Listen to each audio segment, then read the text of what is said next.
and all of the lecturers, and of course, all of the participants in international class of One Asian Community. Welcome back to the online seminar or the 9th meeting of the International Class of One Asian Community 2020 in the Faculty of Social and Political Sciences, University of Bangka Belitung. Now today we have two lecturers from two different universities and from two different countries. The first one is from Turkey, Gadjah Mada University, Professor Teguh Hasan, and he will bring us the problem and solution of economics in Asia. And for our second lecturer, he is from Kyoto University in Japan, Professor Okamoto Masaki. And today he will bring us the tourism, identity, and transnationalism problem. So before we started this classes, let us welcome you by welcoming speech from Mrs. Dini Wulansari MA. She is from English Department lecturers in the University of Bangka Belitung. For Mrs. Dini Wulansari, time is yours.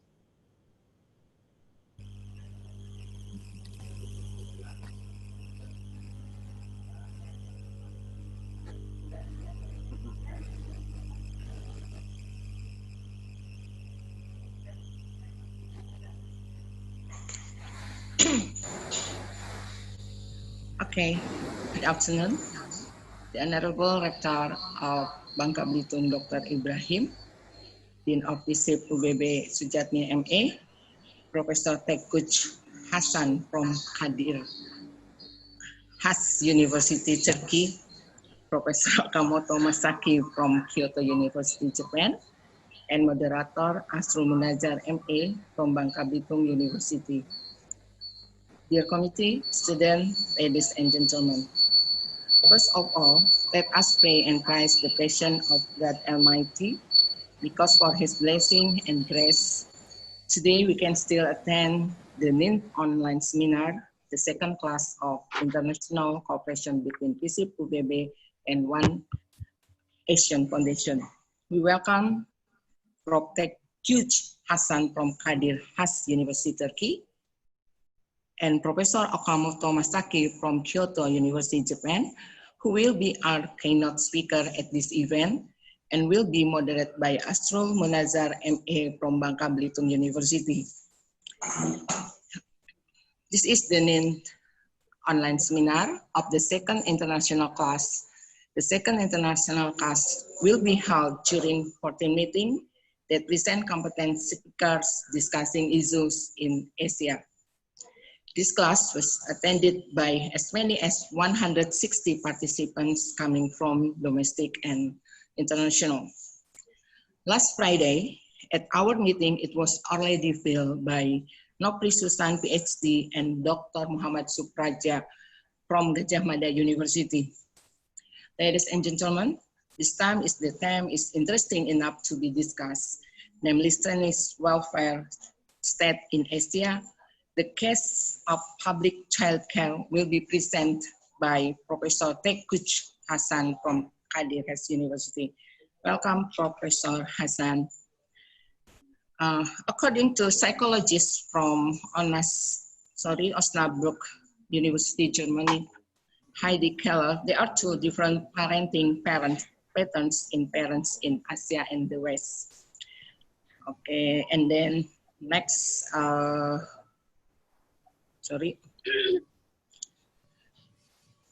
Okay, this parenting makes self-regulation or ability to control behavior and attention.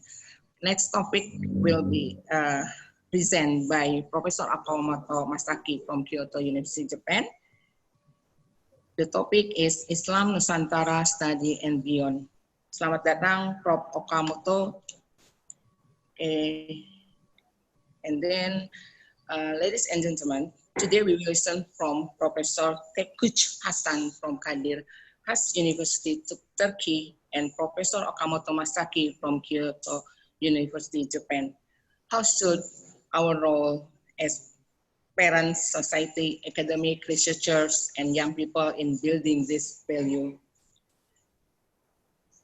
For Professor Teguh Hasan from Gadjah Has University, Turkey, and Professor Okamoto Masaki from Kyoto, the time and place were welcome, and the event was led by moderator Astrul Munajar. Okay, thank you. Good afternoon.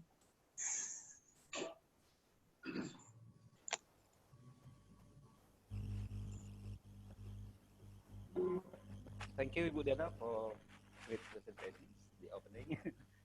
The Honorable Rector of the University of Bangka Belitung, Dr. Ibrahim, and keynote speaker, Professor Okamoto Masaki and Professor Hasan Tekguch. For the participants, Professor Okamoto Masaki will talk about Islam Nusantara. We'll talk about Islam Nusantara, local culture, and maybe we'll hear from his perspective about Islam Nusantara. And the second is Professor Hasan Tekguch will talk about economy. It is interesting. It is interesting when we hear or discuss about Islam Nusantara in Indonesia and economic in general, also in Indonesia. Maybe the participant will connect and relate both of them because Islam Nusantara is really affect economic and development in our country. Okay, maybe first speaker, we start from Professor Okamoto Masaki. Time is yours. So I'm the first speaker? Yes, yes, sir.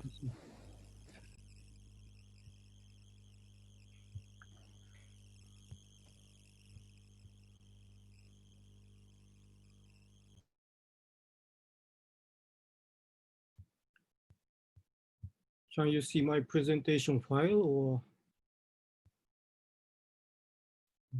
Yes, we can see. Yes. Okay.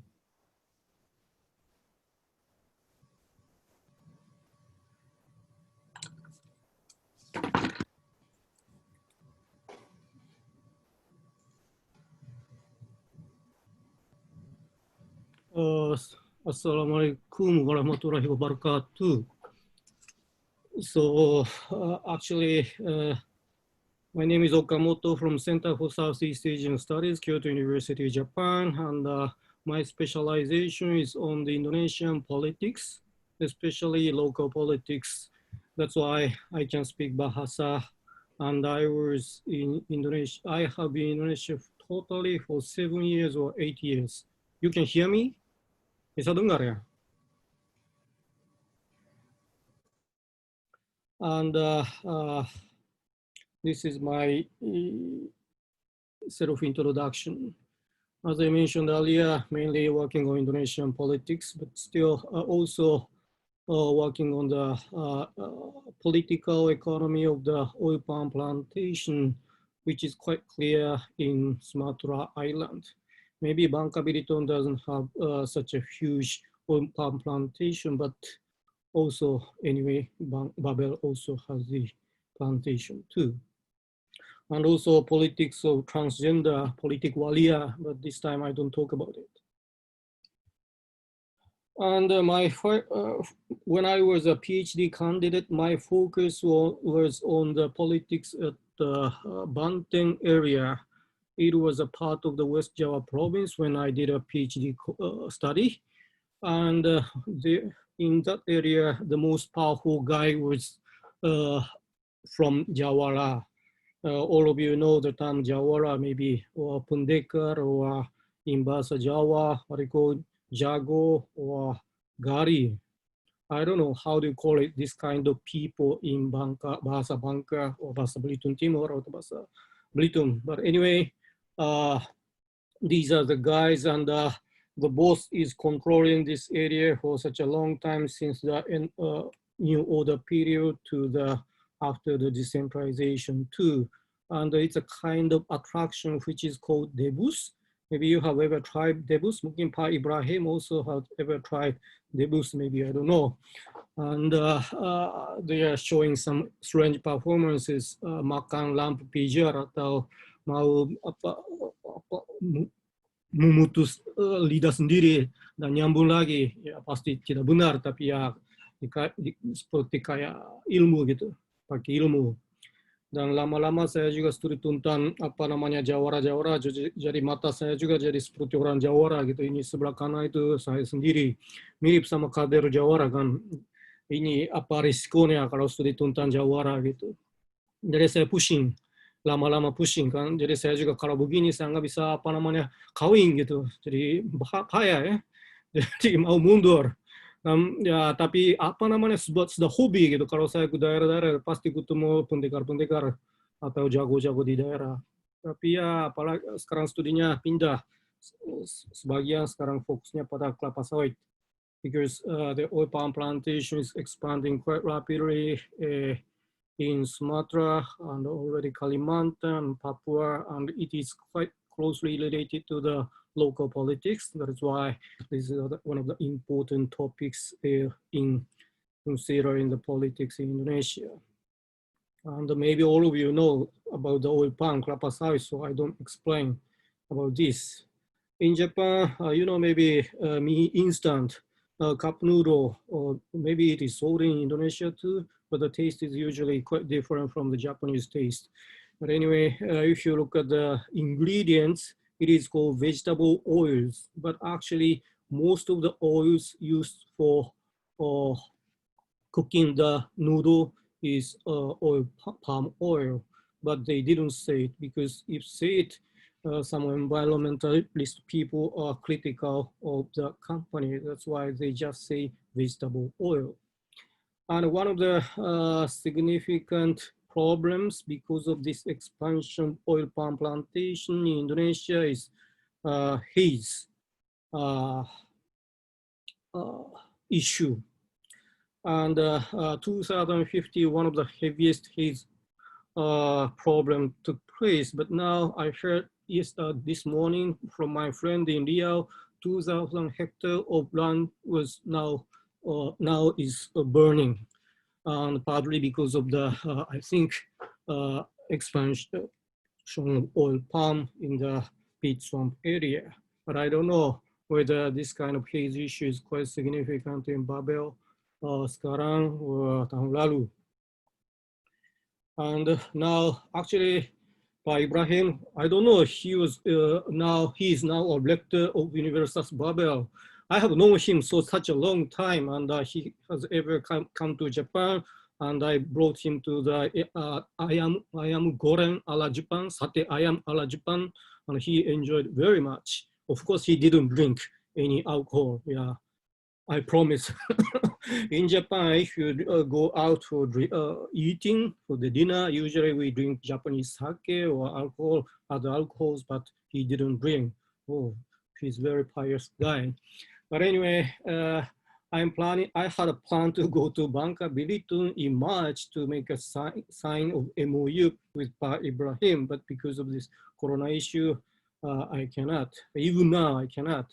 And when I checked the news, Indonesian news yesterday, the number of the COVID positive people are now 1,800.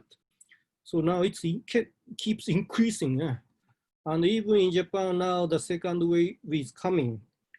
Today, Tokyo has found 224 positive. And it's the largest number since January. That means Japan is also facing the second wave of COVID-19. And this is quite a serious issue. But anyway, I don't talk about this one. My focus today is about Islam Nusantara, or if it is translated simply, it just means Indonesian Islam. And according to several scholars, or according to the specialists on Indonesian Islam, or ulama or kiai in Indonesia, usually many people say that Indonesian Islam is moderate and tolerant. And Indonesian Islam is quite different from Islam in the Middle East, or it is Indonesian Islam different from Arabic Islam. And Indonesian Islam is coexistent with different religions, Hindu, Protestant, Catholic, and Confucianism, and others. So that's why there's no conflict between the religious groups. But, actually, it's not true. But anyway, this kind of discourse is quite strong among Indonesian Muslims. And or in scholars working on Indonesian Islam. and their interpretation of Quran and Hadith are not textual, just direct translation of Quran and Hadith, but Indonesian Muslims tend to understand or interpret Quran and Hadith contextually based on their own local cultures. And they are rather positive about the Islamic adaptation to local culture and tradition. And Indonesian Islam is in conformity with democrat Islam. And Indonesian Islam is not pro-negara Islam, they say. And these views on Indonesian Islam or these views on Islam Nusantara are clearly represented by two largest Islamic social organizations, Nahdlatul Ulama and Muhammadiyah, partly because, according to them, these two largest organizations, Nahdlatul Ulama and Muhammadiyah, are strong supporter or staunch supporter of the Indonesian state ideology of Pancasila. That is why these two organizations are supporting this understanding on Islam or Indonesian way of Islam. And their leading intellectuals, of course, everybody knows, kebanyakan orang-orang di sini yang hadir itu anak-anak S1 ya, tapi pasti tahu ya siapa-siapa yang mewakili apa pemikiran-pemikiran seperti Islam Nusantara ini, ya Gus Dur, kalau dulu Nur Horis Majid, dan Ahmad Syafi'i Marif. These guys are representing of the thinking of Indonesian Islam, Islam Nusantara. But recently, there's a questioning or suspicion about this view on Indonesian Islam. And some scholars are historically checking whether Indonesian Islam is really tolerant and moderate, or other researchers are making a comparison between Indonesian Islam and Islam in other countries, such as in Turkey or in the Middle East. And they started to say that actually Indonesian Islam has not been moderate to the extent expressed by well-established intellectuals. Jadi Islam Nusantara dikira sangat moderat dan toleran, seperti Gus Dur, Nur Horis Majid bilang, tapi ternyata tidak begitu. Ada studi seperti itu. Secara sejarah, misalnya Lafang, Formici, Folk started to say that they are starting to research on the historical role of Islam in Indonesian nationalism. And they started to say, actually, in Islam, in the Indonesian nationalist movement, this Islam is not so moderate enough as Gus Dur thought. And also another scholar, Mencik, made a comparative study on the Indonesian Islam and other Muslim majority countries Islam. And he also said that not so moderate enough. So these kind of new thinking or new perspective on Indonesian Islam are now emerging in the academic scene. And also, if you look at the current situation of Indonesian Islam, or if you look at the current political trend or social trend of Islam in Indonesia, there's a new idea, which is now Indonesian Islam is at a conservative turn, which is clearly mentioned by one of the most famous scholars on Indonesian Islam, Famburi Nesim. And he published a book, co-edited book, which is Contemporary Development in Indonesian Islam, explaining the conservative term. And according to them, Indonesian Islam is becoming more Puritan or radical. And there are some examples to show that how Indonesian Islam is becoming more Puritan radical, such as the interreligious conflicts in late 1990s and early 20s. In Poso and Ambon, or some minority groups supported and even went to ISIS. And Hizbut Tahrir Indonesia openly aimed to establish the Islamic State in Indonesia and has increased membership among young intellectuals and a lot of self-terrorist attacks. These are the examples, according to them, why Indonesian Islam is now at the conservative turn. And also, if you look at the survey result, that is also showing a kind of the trend toward being more conservative. This is a survey by Lakip done in 2010. It's a bit old one.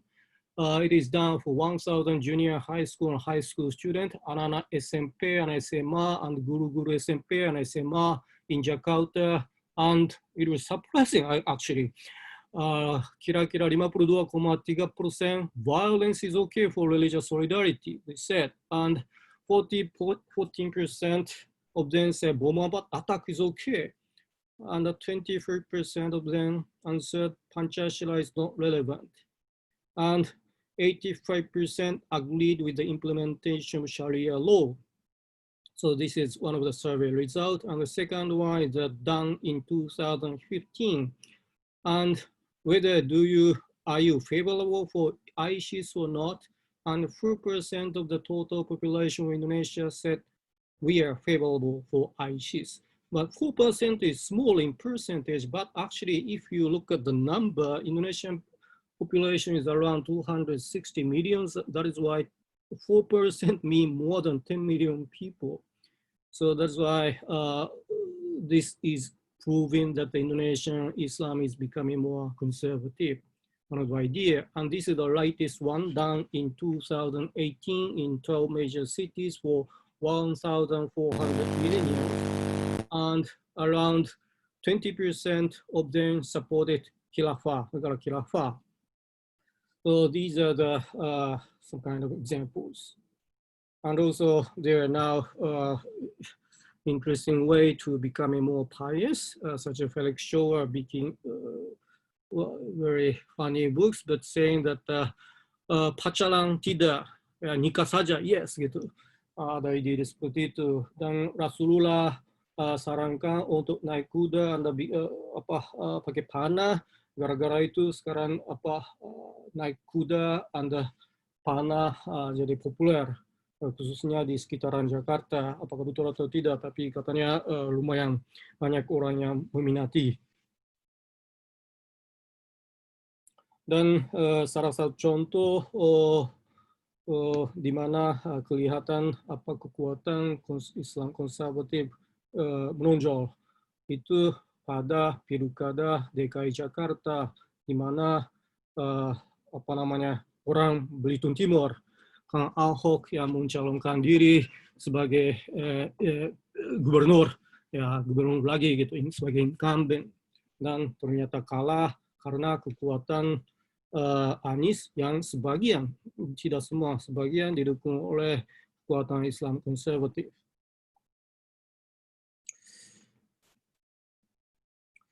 Dan ada gerakan demonstrasi anti-Ahok yang besar-besaran, kalau nggak salah 500.000 orang ya. Itu demo yang paling besar di dalam sejarah Indonesia. Itu membuktikan bahwa sebegitu jauh kemarahan terhadap Kang Ahok waktu itu. Tapi Ahok, saya sendiri kenal sama Ahok udah lama. Sejak dia masih Bupati Belitung Timur. Tapi ya gara-gara omongan dia disebut gubernur sombong sedunia dan sebagainya. Gara-gara itu dan omongan dia, ucapan yang salah untuk Al-Quran, bikin kemarahan dari kalangan Muslim dan dia kalah. Dan kalau melihat social network analysis in the social media, it's quite interesting. This is the supporter account for Ahok and Jarot, and this is a supporter account for Anies and Sandi, and this is a supporter account of Agus and Silvi, and they are fighting each other online. And you can clearly see the groups, each group, and they are fighting between them and between them and between them. And there's an independent groups which is called MCA, Muslim Cyber Army, and they have their own groups and they are clearly attacking Ahok in the first round of election. But when in the second round of election, Agus left, and there's the second round was a contest between Ahok and Anies. And then what happened in the social network? It's quite interesting. Just two dichotomy. pro-Ahok and pro-Anis, and previously MCA has its own groups, but in the second round they joined pro-Anis groups, and it's become very big group. This is analysis done by Fahmi Ismail from kernel Indonesia, media kernel. And facing this kind of conservative turn, Jokowi mulai agak ketakutan sepertinya. Then there's some kind of movement done by Indonesian state. They started to emphasize Pancasila, the importance of the Pancasila, and restarted the education Pancasila, and national defense program was started. And finally disbanded the Islamic Liberation Front, as you know.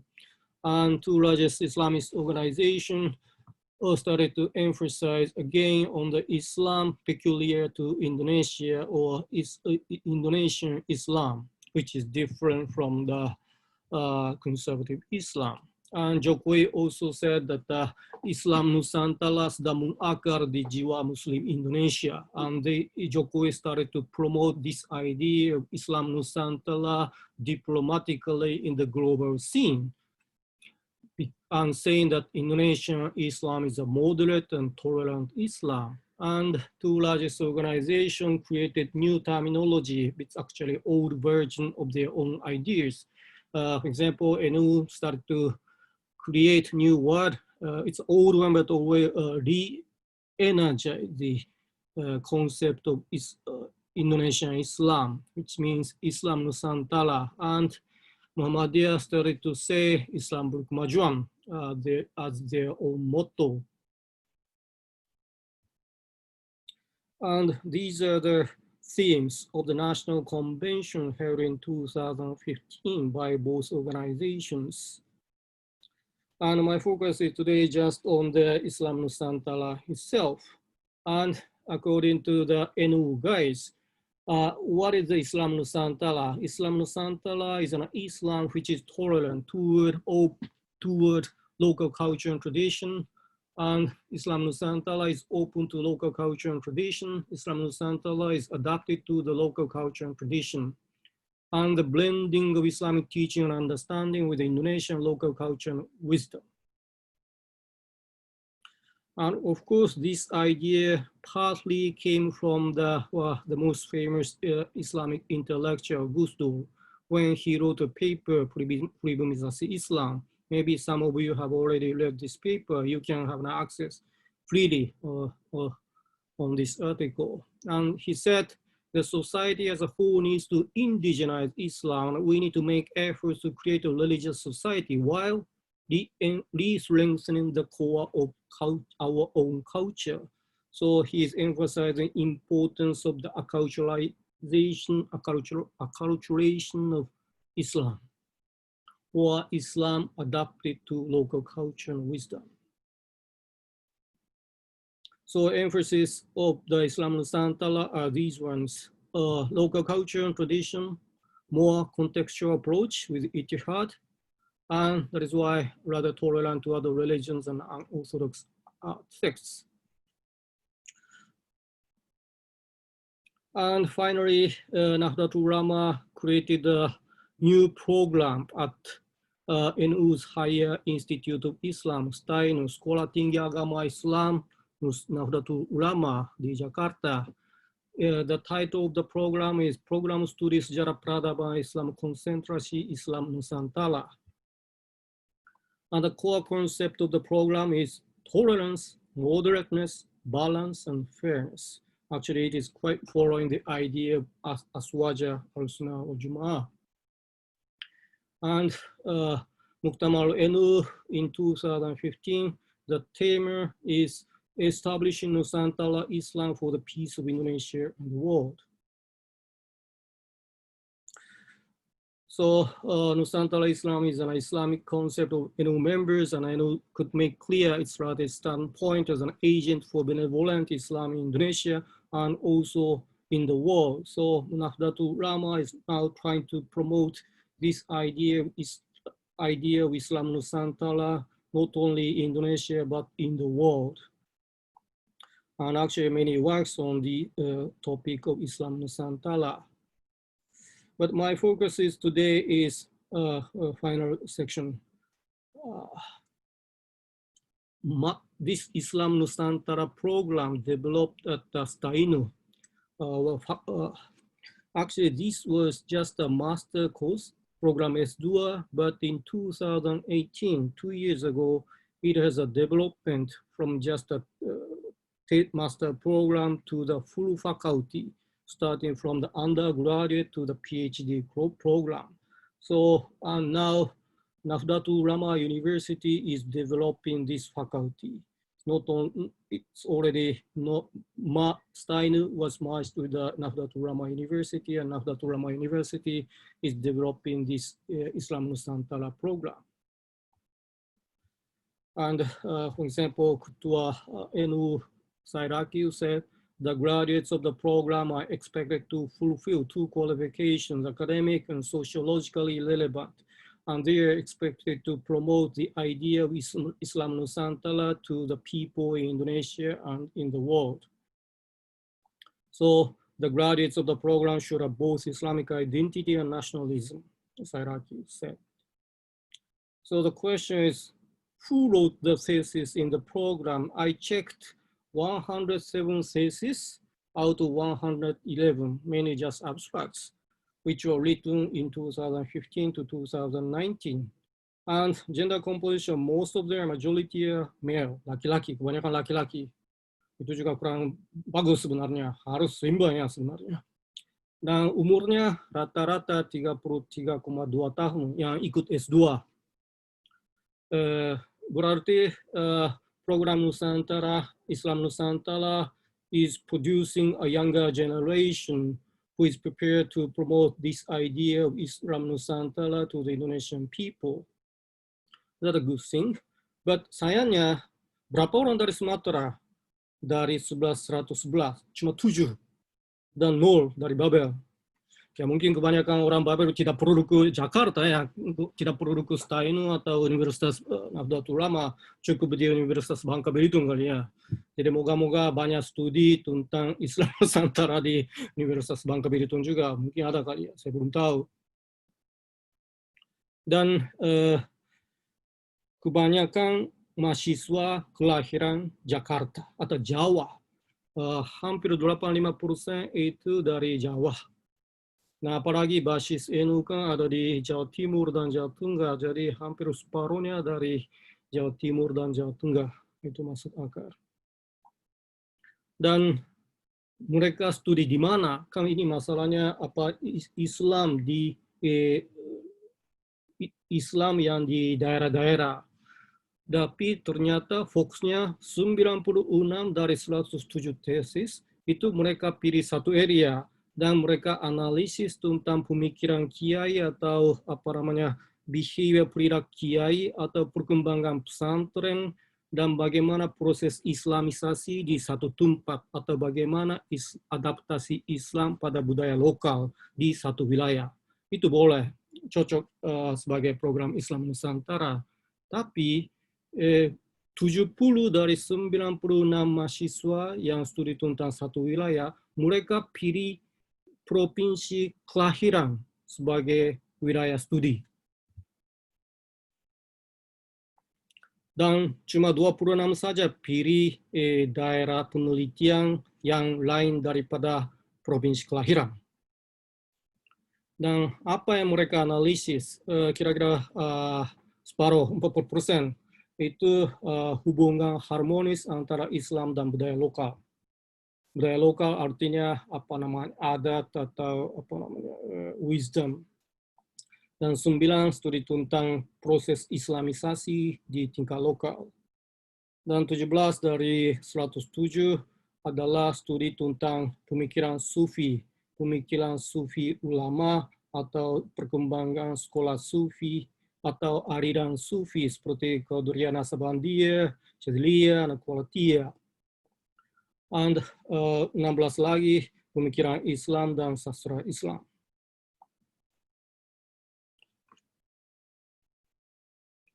And kalau saya membaca abstrak atau sebagian tesis itu rata-rata ya apa namanya studi tentang historical Islamic practices or contemporary Islamic practices in a local context of their birth provinces. And usually they're trying to describe that there's a kind of harmonious acculturation process of Islam in a local context, so kind of smooth Islamization process in one locality. Most of them are writing the thesis in this way, but I'm still curious, why so? There's no conflict in the process of Islamization when Islam was adapted to the local culture. I think there's a kind of conflict and compromise in this process, but it was not so clearly mentioned partly because these theses are focusing on the main actors of the Islamization or the proponents of Islamization. So they are not so much focusing on the views and the movements by local receivers of Islamization process, especially Aswaja's Islamization process. That is why if we look at the thesis, they tend to be, say, something good. There's no a kind of critical analysis on the Islamization process, or there's no trial to show that there's a kind of conflict, tension, negotiation in this encountering process of different values, ideas, and cultures of Islam and local culture, local values. So I hope in the future there's a kind of the more detailed analysis on the cultural mental conflicts of receivers of Islamization. For example, tokoh ulama or tokoh adat or tokoh masyarakat, how they accept the Islam. So I want to read more about the views of tokoh masyarakat or tokoh adat on the Islamization process, which I cannot find from the program. Maybe students from Universitas Bangka Belitung can write these kind of theses, I hope. And it should be beyond Java-centric. As I mentioned earlier, most of the studies are done by those people from Java. But I hope lot more studies can be done outside Java or outer island. For example, more Babel students here, all of you, can conduct more researches on the acculturation process of Islam and local culture. I think there are, but I don't see it because I cannot find them in the bookstores or in the online ResearchGate or something. And also there needs to be a kind of the critical study of Islam Nusantara.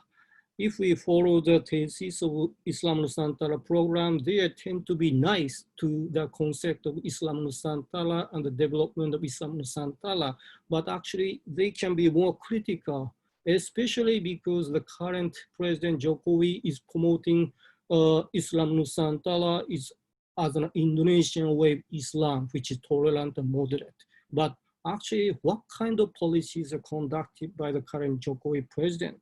It should be scrutinized, I think, but I don't see it still many. There are some done by power and others, but it can be done by the Indonesian people too. And also beyond the birthplace, as I mentioned earlier, most of the students in the program Islam Nusantara are studying on their own birthplace. It is okay because it's easy because they have their own access to their own birthplace. But Benedict Anderson, maybe you know, he's one of the most famous Indonesianists, ahli Indonesia. He mentioned the importance of field work in a foreign area. Jadi dia sarankan kalau studi wilayah, kalau mau field work, jangan hanya di daerah sendiri saja, tapi lebih baik di daerah lain. Dia tekankan begitu. Kenapa? He said here, especially, one learns if you are not in your own place, kalau kamu ada di luar, you should be endlessly curious about everything. Sharpen your eyes and ears and take notes about everything. And this is a great blessing of this field work. And kalau ada di luar, ya misalnya orang-orang Babel kalau di Jepang mungkin merasa strange, merasa terasing. And this experience of strangeness makes all your senses much more sensitive than normal. And your attachment to comparison grows deeper. So this is why fieldwork is also useful when you return home. Jadi andai kata Anda studi tentang satu wilayah di luar daerah kelahiran, penggaraman tersebut atau fieldwork tersebut sangat berguna setelah Anda pulang ke kampung sendiri karena Anda melihat daerah sendiri dengan pandangan yang sudah berbeda dari dulu. Nah, itu sangat bermanfaat bagi peneliti-peneliti. Jadi lebih baik kalau mau studi tentang satu wilayah, lebih baik jangan di daerah sendiri, tapi di luar daerah sendiri. Moga-moga. Dan ini tidak hanya berlaku untuk program Islam Nusantara, tapi itu sebenarnya berlaku untuk semua peneliti, baik yang muda maupun tua. So I hope this is a message not only for the students of Islam Nusantara, but also for all the students who are now listening to this presentation. And he wrote this message in his autobiography, which is A Life Beyond Boundaries. So his life is beyond boundaries. And ini tidak hanya buat dia saja. Sebenarnya dia bilang semua orang selalu harus berpikir di luar batas. Dan di situ baru ada penemuan yang baru, ada kreativitas baru. Jadi itu yang sebuah saran dari Bang Anderson dan saya sangat setuju dengan ide itu. Dan dalam bahasa Indonesia ini kalau diterjemahkan hidup di luar tempur, begitu. Dan ini saya sangat suka sebagai salah satu moto Bang Anderson. Dan kira-kira begitu. Saya mau tutup presentasi saya. Thank you very much for your patience to listen to my presentation online. And wassalamualaikum warahmatullahi wabarakatuh.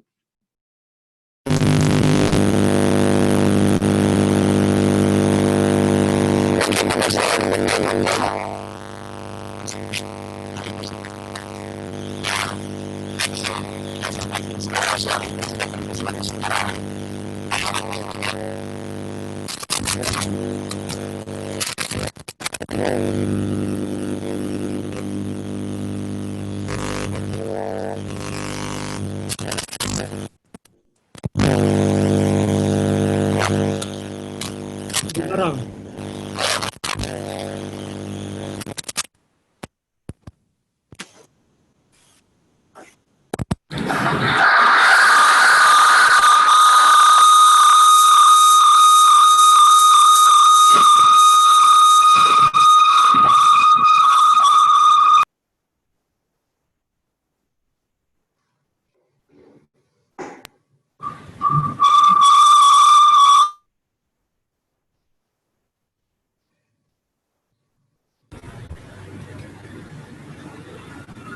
Clear?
Thank you, Professor Motomasaki, for your great presentations. Is it clear?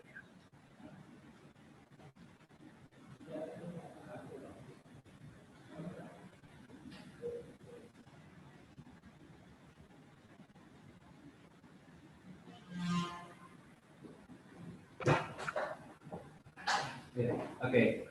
Thank you. Thank you for Mr. Okamoto Masaki for his Indonesia Islam, special model in Indonesia. We call now Islam Nusantara. It is interesting to investigate more, especially not only in culture but also in other aspects like the development, economic, and politics. As you suggest. Okay, to increase more information for students, our participants. Maybe we like to listen to Professor Hasan Ekuch for the second presenter for this meeting. Okay. Hello, everyone. I am Hasan from Gadjah University in Istanbul.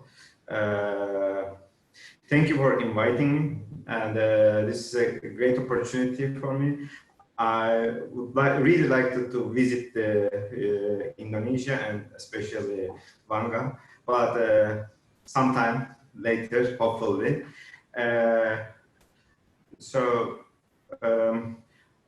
Professor Okamoto set a very high bar. I really enjoyed his presentation. He was very good, very clear, and very interesting. And he presented an approach very local, domestic, Indonesian-centric, specific to Indonesia, very detailed. And my presentation will be a different approach. We economists tend to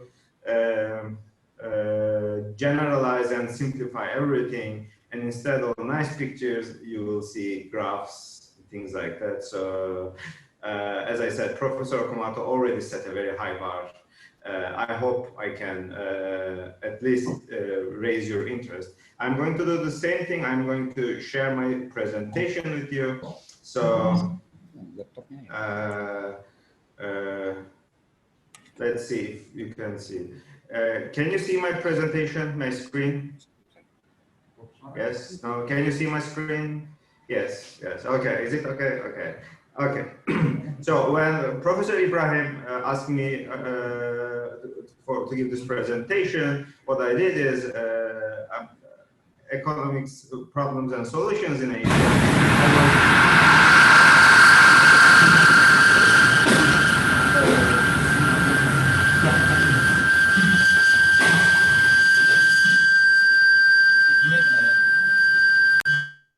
Okay, okay, no, okay.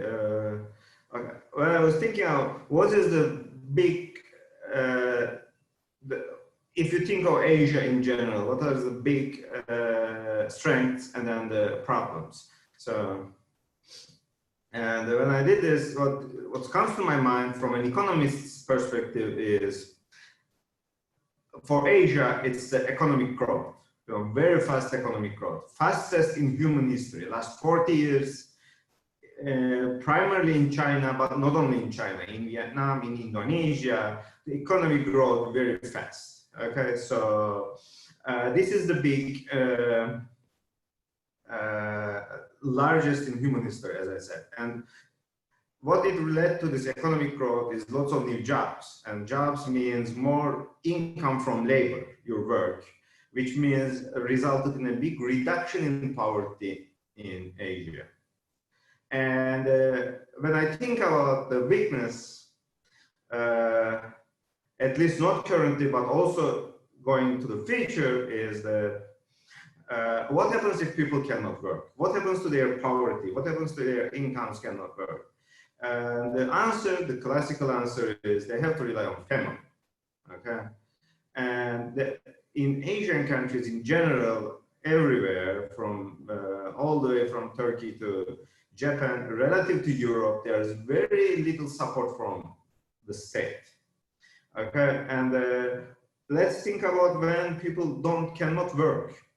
People, obviously, if you are under lockdown for COVID-19, you lose your income because you cannot work, you don't have income. And the government, the state is not helping. You cannot work when you are very old. And also you cannot work, especially in a traditional family, patriarchal family, when there's young children at home. You need to take care of the children. So in this talk, I'm going to focus on the one thing. What I said is the last one. Support to families with young children. What the government is doing or not doing in a global perspective, but mostly Europe versus Asia, how much they're helping the families. Okay, and that's why I put title childcare into my presentation's title. And as you, so what are, as Asia is aging, more and more people, even though the COVID-19 problem will be solved in 2 years maybe, but people in Asia continue to age. You know, the societies are getting older. So taking care of the people in their old age, support from government will be more and more important. And on the other side is when the government does not help families with young children, the result will be less babies, okay? And this will be the, in general, my talk. So I was talking about the income growth, very fast income growth. So this is 1978. 1978 is important because that's when China started market reforms, okay? It's also important because that's when I was born, but really, not really. That was a joke. So this is what you are seeing is that on the x-axis at the bottom is income per day, dollar per day, okay? And this is the world, all over the world. Red shows Asia, the blue is Africa, green is Americas, North and South, and the yellow is Europe. And the size of the colors is the population.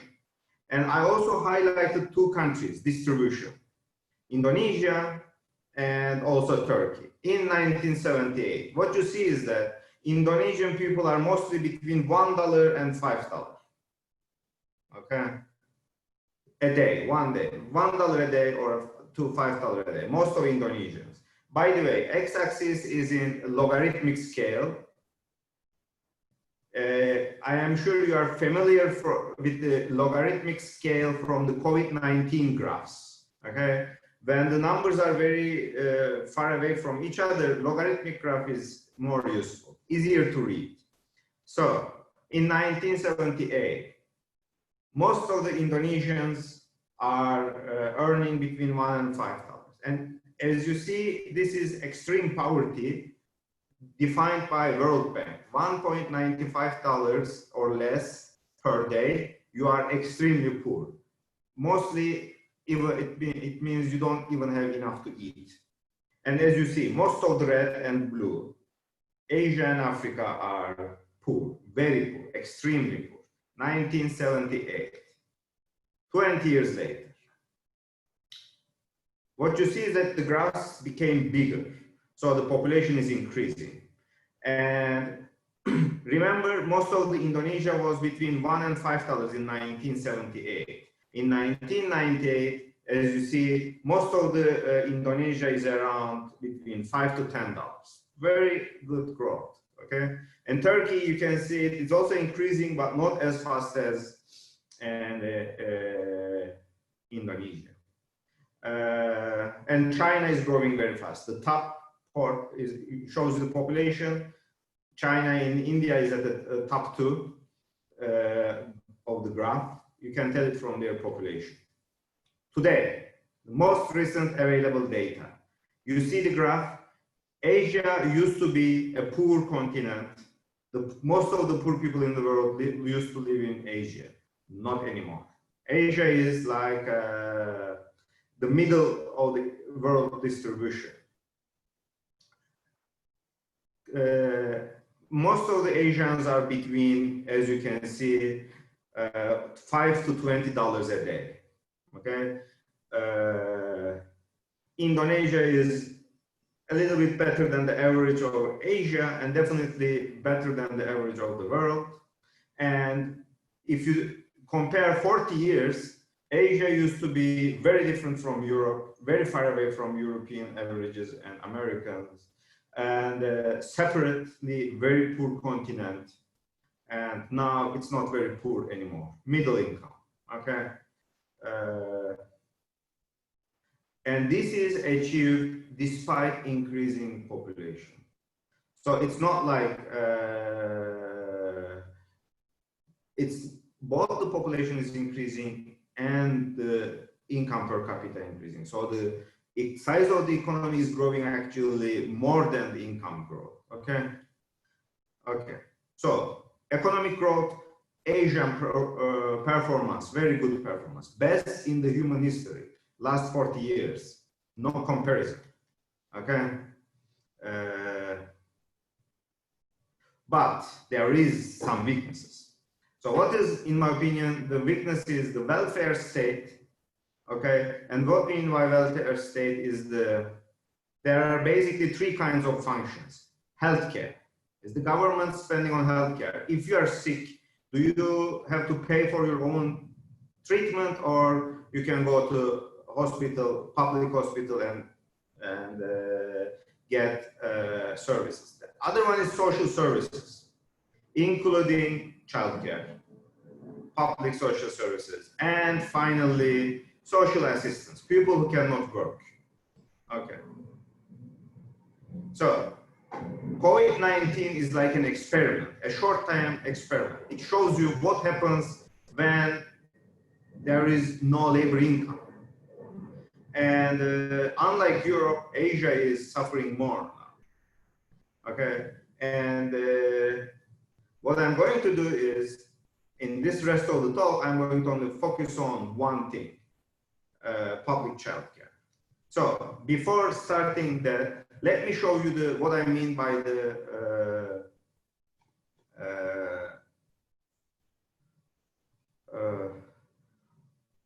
public spending. So this shows you, I cannot find this data for Indonesia, sorry, but this shows you the difference between Europe and basically the Asia. Okay, what is the percentage of the GDP? GDP is the total economy. Out of this total economy, how much governments spend to help families? Okay, and helping families is helping mostly with helping children, but also disabled people. Okay, and as you see, the big difference is Europe is either the top countries are Scandinavia. So Denmark, I just highlighted Denmark, but Finland is similar, Sweden is similar. They spent more, around like 3.5% of their GDP to help families, and whereas in France it is 3%, still high. But look at Asia. Japan and in recent years, Korea started to move away from, but look at Turkey. The help to families from the government is less than 0.5% of GDP. Okay, basically, the government is not helping families. If you have disabled family member, if you have small children you need to take care of, other family members have to help. The question becomes, as we modernize, as we start to live in cities, almost all the population, nuclear families, you know, only the parents and children, what's going to happen? Who is going to take care of the old people, the sick people, the disabled, and especially for the future of the country, the young, the very young, okay? So, what happens when, let's look at some data. Okay, this is a graph I need to explain it to you. It shows you fertility. Fertility means babies per woman, okay? Vertical axis shows you babies per woman. I started this graph from 1945 because Indonesia was as colony, as you very well know. Before that, China was invaded, and the yellow one is, I think, which I forget, is Japan is here, South Korea, China, and the fifth one is, I forget, sorry. I think that's Indonesia actually, and China is the big bubbles. Japan is the green one, South Korea, and the Vietnam. Sorry, yes, the other one is Vietnam. What you see is that everywhere in Asia, the fertility, babies per woman, started around 5 to 6 women, except Japan. Japan was already around 3 babies per woman. But other than that, what you see is that it used to be 5 to 6 babies per woman in 1945. What you see is that between 1960 and 80, a big decline everywhere in Asia, except Japan, because Japan was already low. And pay attention, the decline in China starts in 1960. Okay, so it's not one-child policy. And anyway, it is Vietnam is declining just like China. And all these countries except Indonesia is now below 2 babies per woman. 2 babies per woman is required if a country is going to keep its population at least constant in the long run. If the babies per woman is less than 2, the country's population will start to decline after 1 generation. Okay, so all of Southeast Asia already is below 2. Japan, I am sure many of you know, already is, this is 2nd generation. So Japan is experiencing a declining population. As I said, only exception here is currently Indonesia, the yellow one. But already Indonesia is already down to 2.4. Okay, so this is not only an East Asia problem, and Islam is not a cure.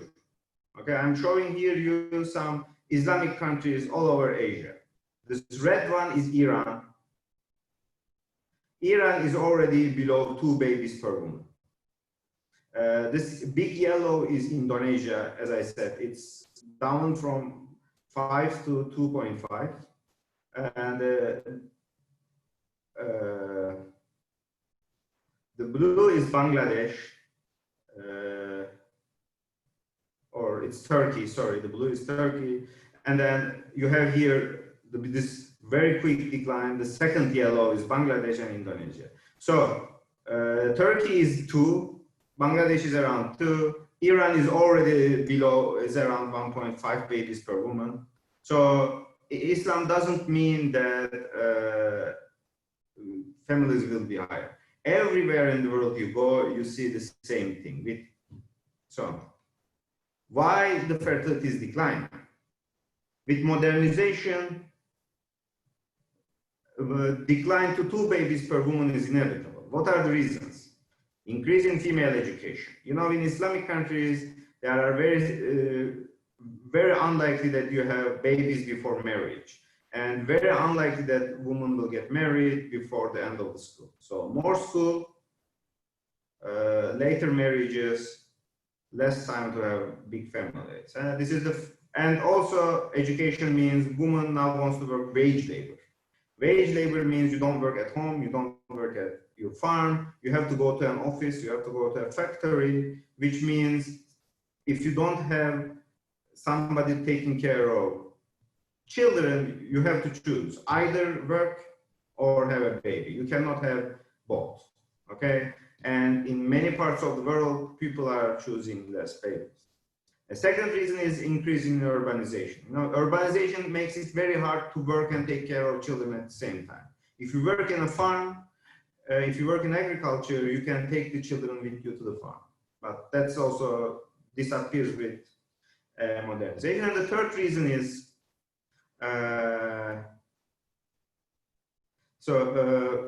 one of the reasons that the people have 6 or 7 babies is in the old times, it used to that many of the babies died. So if you want to have like 3 or 4 grown children, you have to start with a family of 6, maybe, because 2 of the children will die most of the time. So these are actually good things. Decline in child mortality, increase in urbanization, increase in female education are good things. We want more of them, okay? So here is the evidence. Indonesia, South Korea, Iran, Turkey, what you see is that urban population, and as the urban population increases, babies per woman decline. Here is education, okay? As I said, sorry for the colors. South Korea is already used to be the most educated, but more, and then also the babies are declining. Iran is, as you see, similar, and Indonesia and Turkey is actually very familiar. And the last one is, again, I apologize for the colors. This is child mortality. How many children died before the age of 5 per 1,000? So it used to be very high. You can see Indonesia, Turkey is around, in 1961, 200 babies out of 1,000. Basically, 1 out of 5 babies were dying before the age of 5. That's very bad. It's good that it declined, but decline in fertility also comes with less babies, okay? So the question is, these are good things: increase in female education, increase in urbanization, and decline in child mortality. These are good things. We want them. We don't want to stop them. We want more educated females and less child mortality. So the question is, from a policy perspective, is it possible to stop the fertility decline and also stay at 2 babies per woman? So this is the policy question, and this is how we connect back to the original issue: government support for families. And there is an example of it. Okay. Now the same graph for Italy, Spain, and France. Italy and Spain are Spain is the yellow, Italy is the orange, and France is the blue. And shows you, first of all, realize the following. I start the graph is from 1860 because that's when Italy and Spain has 5 children. So for Italy and Spain, decline from 5 children to 2 children is from 1860 to 1980. It took 120 years in Europe, very slow process. Whereas remember, in Indonesia, in Turkey, this happened between 1960 to 2010. So what happened in Italy and Spain in 120 years already happened in Indonesia or Iran or Turkey in 50 years. So if anything, modernization is faster in actually Asian countries. But the interesting thing in this graph that I want to focus is the following. Look at what happened in France. France increased its fertility, and again in 1980 they were able to stop the decline at 2 babies per woman and even some increase. Okay, so in 1980 French government did something and it changed the fertility, it stopped the fertility decline. It kept the fertility around 2 babies per woman. And you see the failure in Spain and Italy, it's neighbors. So it's not geography. These are all Catholic countries. It's not religion. It's not income levels. It's the government policy. The French government did something in 1980 and it stopped the decline in fertility. So what did the government do? Okay. So there are 2 things. Ask yourself, what is the reason for declining fertility? Basically, in a modern urbanized society, raising children is very expensive. Okay, the rents are high in cities. The houses, because the rents are expensive or houses are expensive, the houses are smaller. The apartment buildings, you have less room. Then sending kids to the school is expensive. So, and also in order to pay all this expense, woman, in addition to the man, in addition to the husband, wife needs to work. But how can the wives can work? There is only two options. Either grandparents take care of children, like in Asia, or the government provides public preschools, public kindergartens, okay? So childcare, publicly provided free childcare. This is the half of what the French did, and also more important in Scandinavia is the parental leave, okay? Parental leave means you keep receiving your wage even when you don't work. So when a woman gave birth, she goes on maternal leave, and during the maternal leave, very long maternal leave, let's say 12 months or more than 12 months, she gets paid her wage. If not the total wage, at least the minimum wage. She keeps collecting the minimum wage, and so this is the answer. 1, 2 is the answer. What is the wrong answer is one-time cash support or gifts from the government. That doesn't work. Okay. So this is the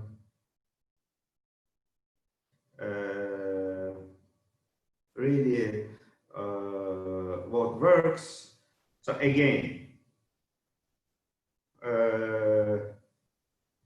Asia, the strength of Asia is fast economic growth. Okay, and this fast economic growth means more jobs. More jobs means more labor income for people, which led to big reduction in poverty in Asia. Okay, biggest in human history. This is not a small thing. It's the largest success in human history in terms of economics. But there's a weakness, and weakness is currently most of the Asian, except Japan and Korea, but most of Asia is still young.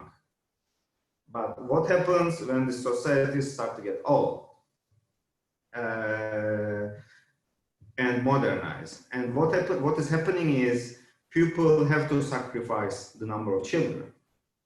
Okay,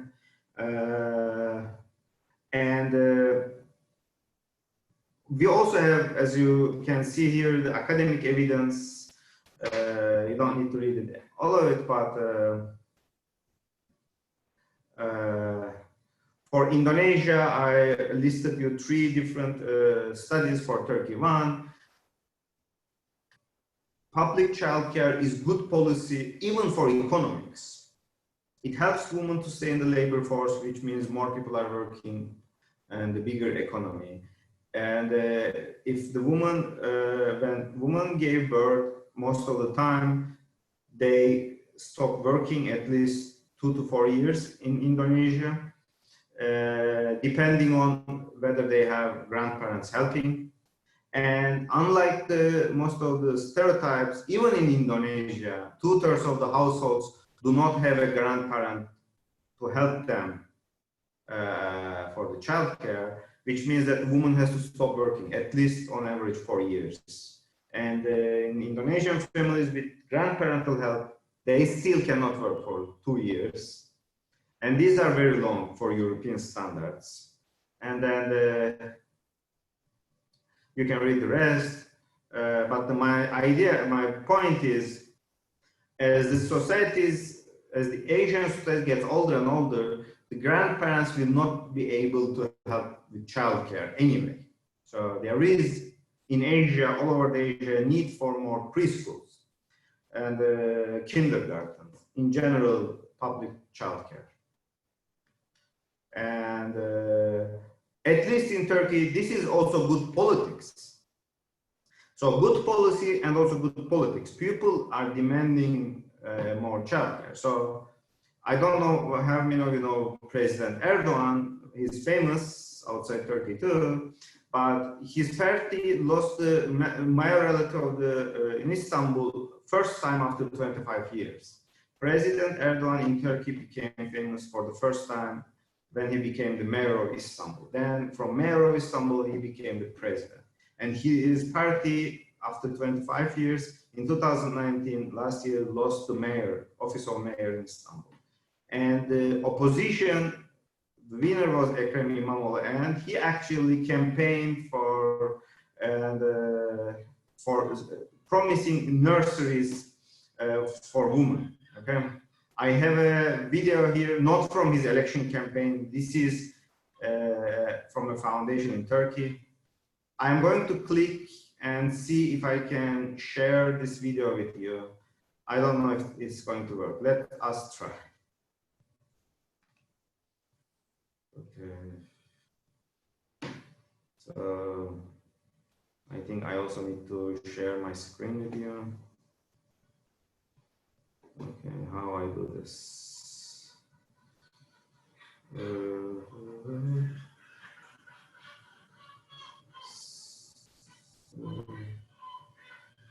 Can you see the YouTube right now?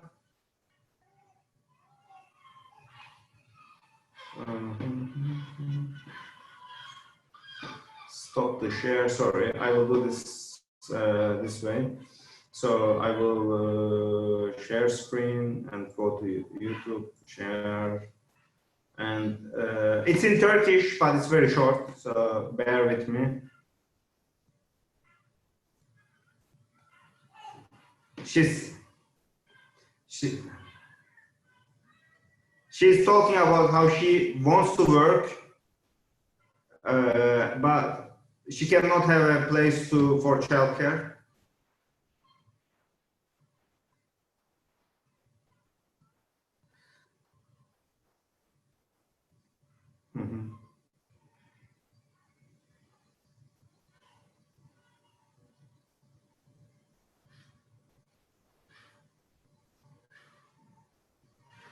Okay.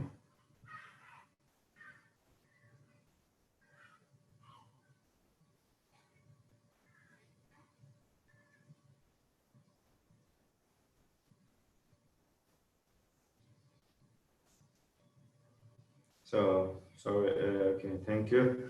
Okay, let me now share back to the presentation.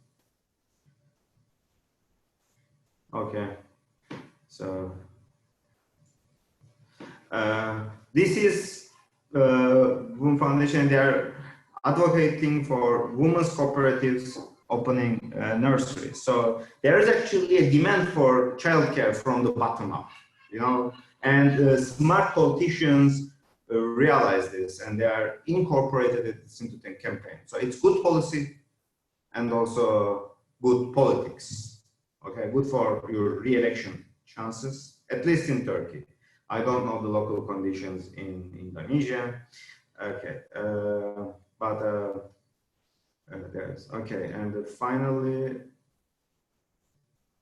yeah, okay, that's all of my presentation. Thank you for listening. I hope I didn't take too much of your time, and I hope you find it interesting. If you are interested in the data and the other academic references, it's in the presentation here. I think you are recording this. Also, Rini has my presentation. So anybody is interested to learn more, read more, look at the data themselves, here is the resources. Okay. So, yeah. How do I stop the presentation? Stop sharing. Thank you very much again for listening.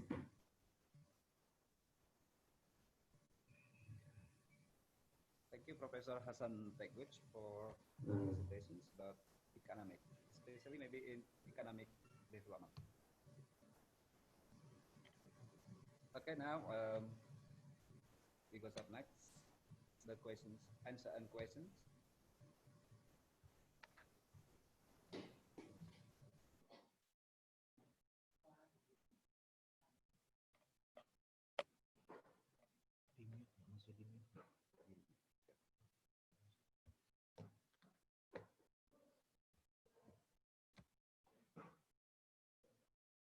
Yes. Okay.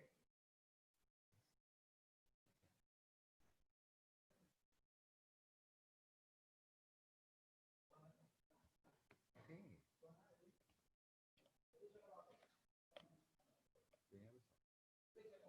Test.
Okay, Regina. Your question, Regina.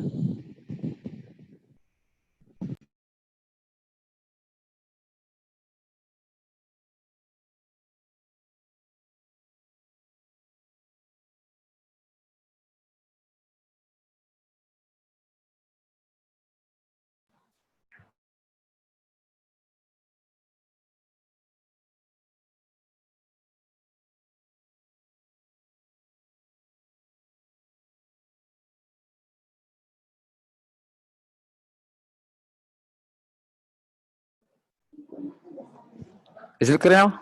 Clear? Okay, clear. Thank you. Thank you for Professor Hasan Teguj for the presentations in economic development, maybe related to fertility, women, education, and society. Now we are moving to questions and answer. We have now 3 questions, and we are only limited to 3 questions for this presentation.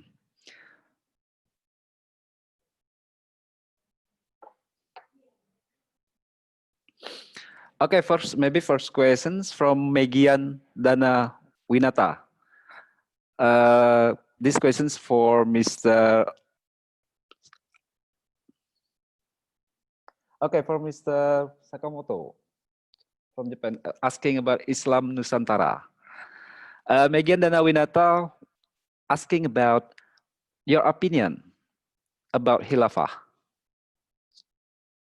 About Khilafah, is it relevant to Islam Nusantara?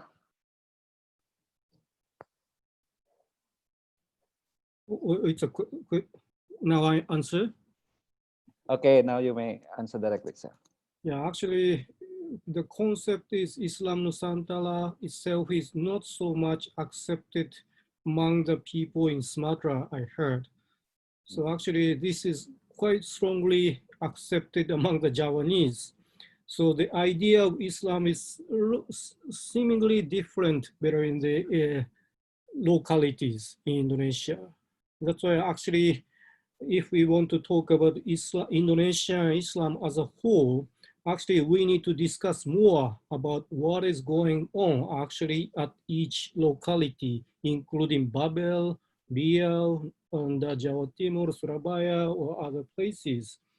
That's why maybe some people are thinking that Khilafah idea is actually acceptable as a part of Islam Nusantara, maybe.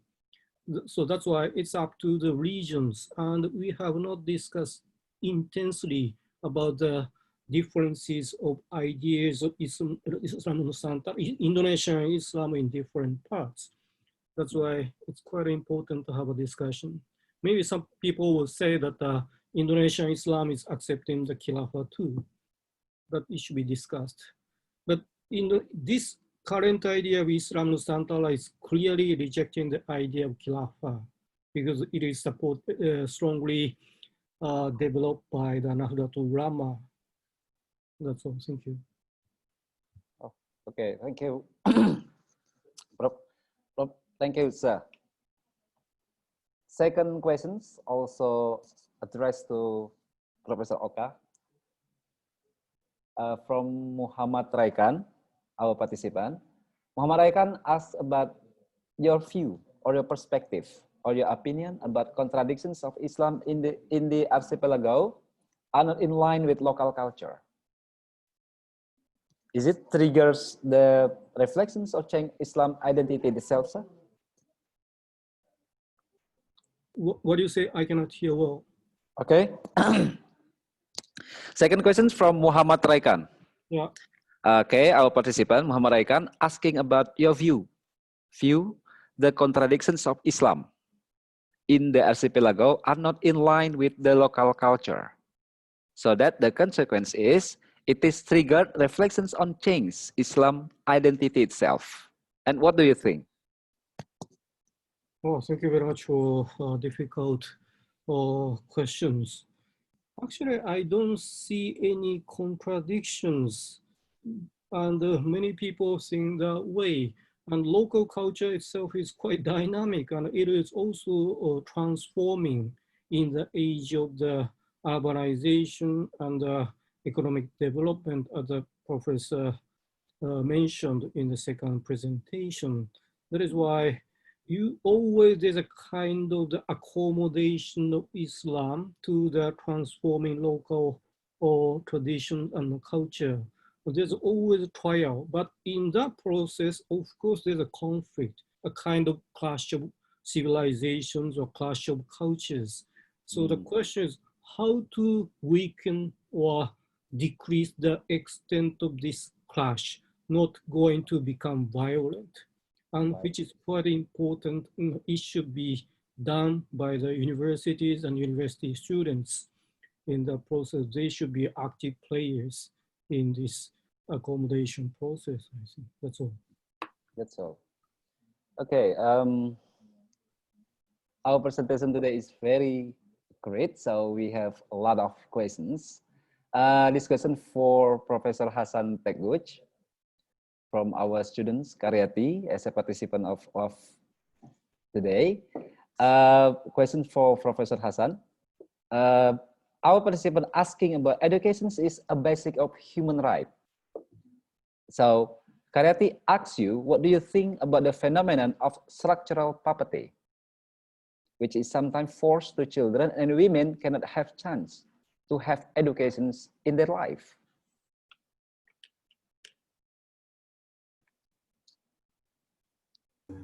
Can you repeat the question? Okay. This question is for Professor Hasan, asking about education from our participant, Karyati. Karyati asking about education is a basic of human right. So what do you think about the phenomenon of structural poverty, which is sometimes forced to children and women cannot have chance to have an education in their life? So there is structural poverty. What I think is, first, we should recognize the following. Many poor countries, when they decided, as actually were able to invest in education. And for poor people, education is only possible when it's provided by the government. Okay, for most people, most places, including actually rich countries like Japan and South Korea, private schools are too expensive. So right to basic education means government has to provide. And when we say the basic education, remember the following. What is basic education? Reading and writing in your own language, basic mathematics. So what you really need is teachers, local people, teaching local children. Sometimes all you need is a roof, a blackboard, and a teacher. Okay, so if a government really wants to invest in public education, it is doable. Very poor places. Examples are Indonesia, Sri Lanka between 1947 and 1955, or actually in India, the state of Kerala. These are places very poor. Kerala is poorer than Indian average, but it has better than average education for both the girls and the boys. So how is it possible? It is possible by government, local federal government in Kerala, the government in Sri Lanka decided that that's their priority, educating their children. And it worked.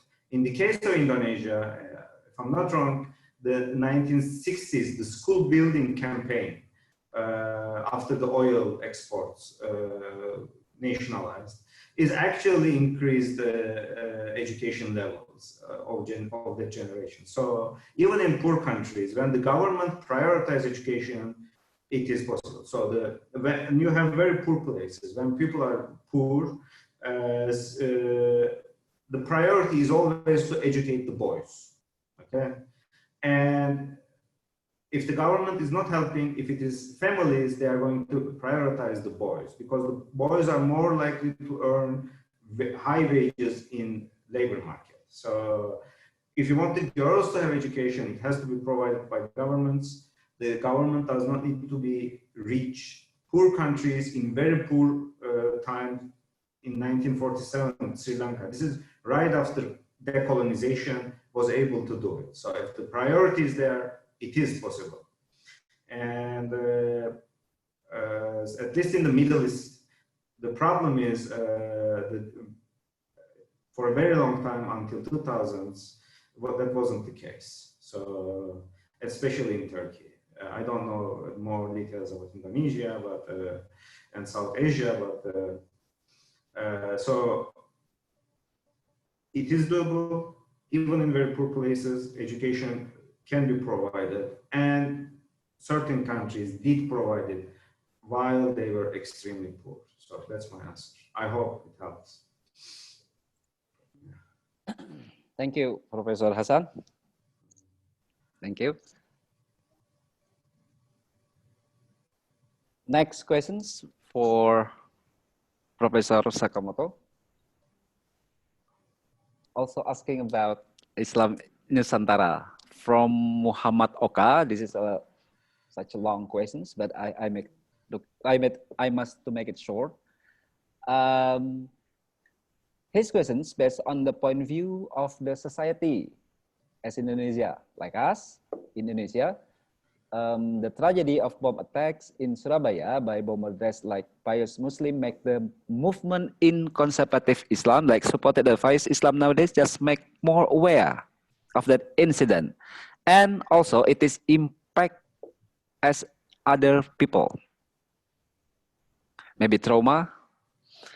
And the question is, we know that no religion that teach us to do a violence or something bad like that, but why the violent like bomb incident, terrorism is always suspected as Islam? And why the new Islam ideology or the type of Islam keep appears to spread the other ideology like dualism between NU and HTI in Indonesia?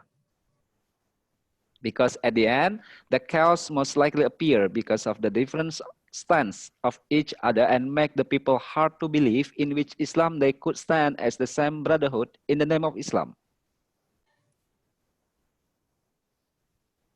Do you get the point, Professor? Okay. Yeah. Lovely. Yeah. Oh, this is also Three questions. Difficult questions to answer. Yeah, you are right. Muhammad Oka, maybe he's from Muhammad Oka. Muhammad Oka, yeah. Oh, like a Japanese name, like my name. My name is Okamoto, yeah. Yeah, that's true. No religion is teaching the violence, but why that happens, and always it is connected to Islam. One thing that I can say that always Indonesian Islam is regarded as a terpinggirkan, or what I call terasingkan, the sense of being weakness or something. That's why they should fight back strongly. This kind of idea is quite strong among the Indonesian Islam people, especially Indonesian Islam people. Rasa minder, it's selalu saya terasakan.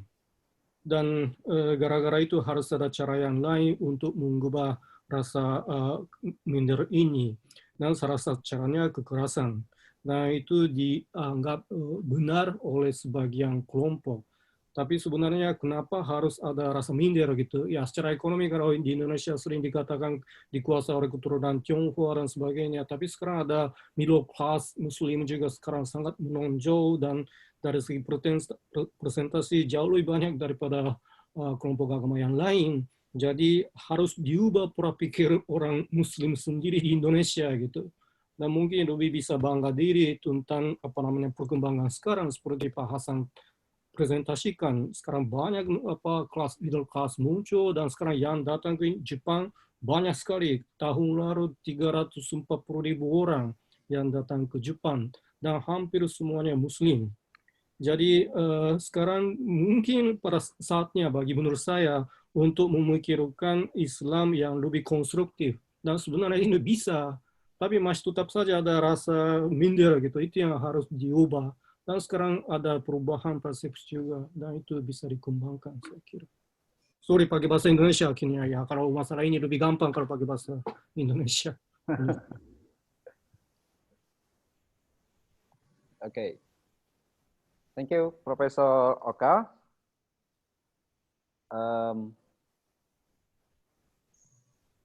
Okay, next question from Eva Devia.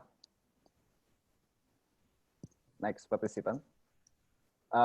Maybe this is addressed to Professor Hasan. Eva Devia said that we need to study outside in our land.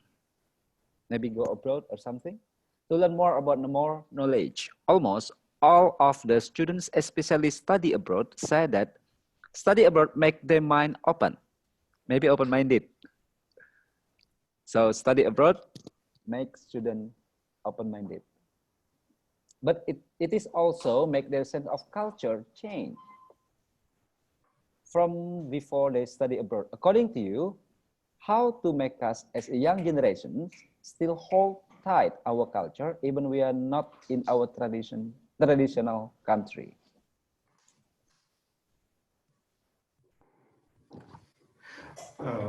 So I think I want to answer this question, but I have to start by acknowledging that it's the expertise of Professor Okamoto. I study abroad in United States. Okay, so I arrived in United States when I was 25 in 2003, 25 years old. I graduated in 2010. And so I stayed in the United States 7 years. So did I change? Yes, I did change. Okay. I became more American. In what sense? I became more planned, organized, more direct. You know, we Asian people, we are more, most of the time, indirect. We always think not to offend. We always respectful for authority and all people. I became, everybody is telling me more American. I am more direct. If I have anything to say, I say, even to the rector. So what else changed in me? My point is, you know, and also remember, when I came back in 7 years, the local culture changed. As Professor Okamoto mentioned, and as I try to show in my presentation, actually modernization is happening much faster in Asia compared to Europe, historically speaking. So you can actually see with your own eyes in 7 years, between 7 years, the local culture changed. So first, what you read is the classical local culture. It's only in the books. Nobody lives like that. I mean, imagine how the life changed before and after smartphones, okay? Or Zoom. I mean, this is, my father cannot believe that I teach on computers. That he can't believe, but we do change. We change all the time. So some of the change, as I said, I think good. You know, in Asia, we are too deferential to the authority. It's better to be more direct. Some of the change is inevitable. Everybody changes. But many things you can't really change at the same time. You know, it's culture is very powerful in certain ways. Language, things like that, history, how you learn some norms, behavior from your parents.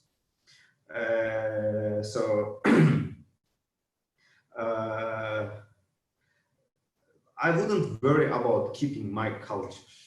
You know, it happens. So I wouldn't see it's a big problem. And the things like some of the things that needs to change, we have to realize that with the modern society, it's my presentation. You cannot keep having, a woman cannot have 6 children. You know, it's impossible in modern apartment buildings in children to raise 6 children and provide them good space and education and things like that. So less children, woman needs to work, man needs to help with housework. You know, the woman, if she's working full-time job, she cannot do the full-time cooking and cleaning. So I think if they change, these are very good changes. They should change. Men should do more work in that sense, and things like that. So I wouldn't worry about keeping my original culture. Most of the time we keep it. The important and useful things we keep it. Don't worry. I wouldn't worry about it. So I'm an optimist. Okay, that's all. Maybe Professor Okamoto wants to add more. So. Oh, thank you, Professor Hassan, for giving me a chance to talk about this. Yeah, okay. My first experience in coming to Indonesia, I went to Indonesia in 1994 from Penang to Medan by ferry. And I arrived at Belawan and I took a beca, planning to go to the church owned by a Japanese in Medan. It's a very weird guy. Just say you want to buy women. Wow, gila, crazy. This is a very strange country.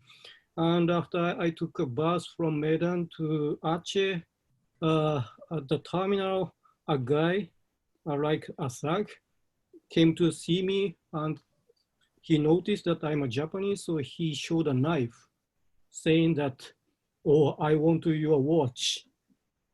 Please give it to me. If not, I will kill you, he said to me. Ya, waktu pertama kali pengalaman saya di Indonesia itu pahit sekali itu. Apa di terminal di Medan ditunjuk apa pisau dan mau bunuh saya gitu kalau tidak dikasih jam tangan gitu. Ya, pengalaman pahit-pahit itu yang banyak sekali waktu itu. So at first I really hate Indonesia. But after that, I began to speak Bahasa Indonesia and I started to have a communication with the Indonesian people, and then I love to Indonesia. And the good thing is, the point is that to stay long, yeah, Pak Hassan stayed in the US for 7 years, right? Me too, I stayed here in Indonesia for 7 years, but at least please stay here for 1 year in a different country or different environment. If you are Orang Babel, you can go to Jakarta or Surabaya, maybe that is also okay, maybe. And after you go back to your own country or your hometown, you can see something quite different from the previous perspective on everything in the localities. And that is quite important. And it's quite important for any researcher, not only for the researcher, but for any people, I think.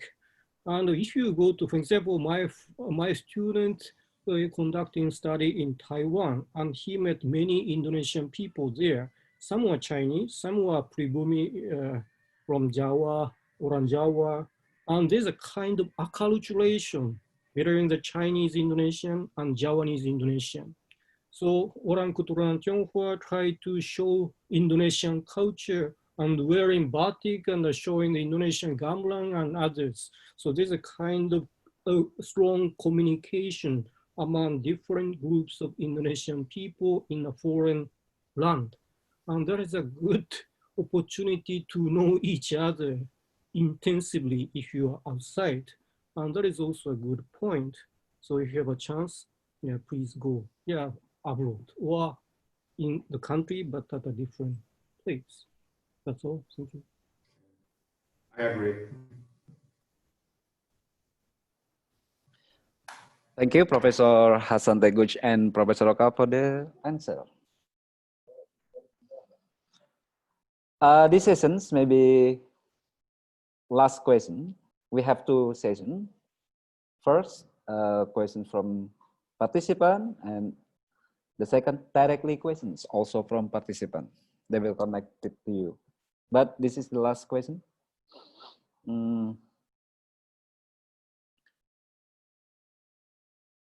Well, from Samuel. Samuel is a participant, also a student of mining engineering.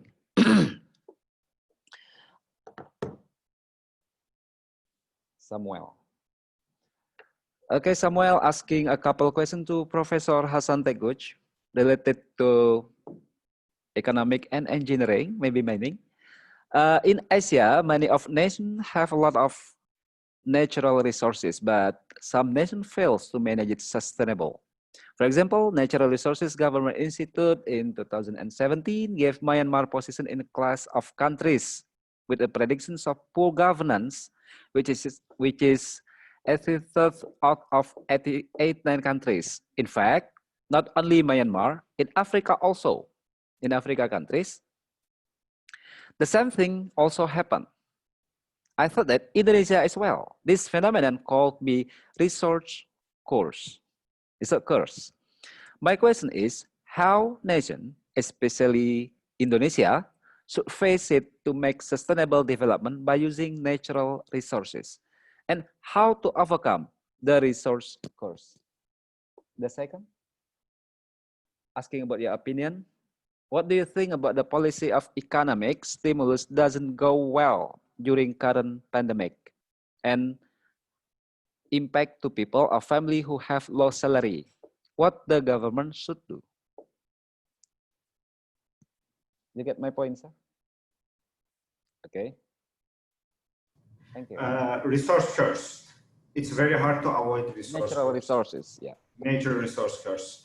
What is nature resource curse is? You have a very high value asset in one place, like an oil field. So whoever controls the oil field controls the money, basically. And then what you have is you have political parties in countries like more established states like Indonesia. Whichever party controls the state, controls the nature resource, then what they do many times is instead of sustainably managing the nature resource, use it to temporary solutions, okay? For example, just before the election, they distribute money. Instead of investing in long-term education, infrastructure, technology, they spend it just before the election. So bad governments stay in power by using. So this is what we call nature resource curse. In Africa, sometimes you have civil war because instead of political competition is the next step in political competition is warfare. So civil war to control the nature resource. So many African countries, they reach in resources, but they suffer under. The only successful example I know or two are basically, but only one is Norway. So I don't really know what to do. It's like Norway is very different culturally than Africa or Asia, so and also politically, and it's a very small country. And but the big money is very tempting. So it's not only Indonesia. Iran is the same. Very bad. Governments stay in power because they can distribute money. Because the petrol is basically you earn money without too much effort, and then you give it to your supporters, and you can stay in power. Or dictatorships, so they buy guns and things like that. And this is very hard to assume. Actually, Indonesia is lucky in the sense that they, compared to the size of the economy, the petrol is not that big. It's not as big as Iran. So it's actually, it's a more diversified economy. It's not only based on natural resource extraction.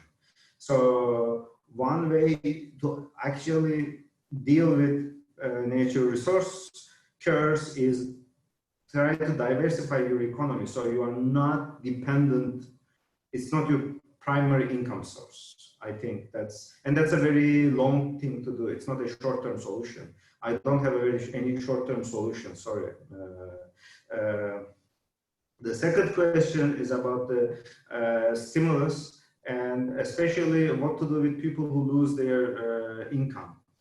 So there are two, depends on the sector. So some, at least in Turkey, and I think Indonesia is similar, some people have, they work in the formal sector.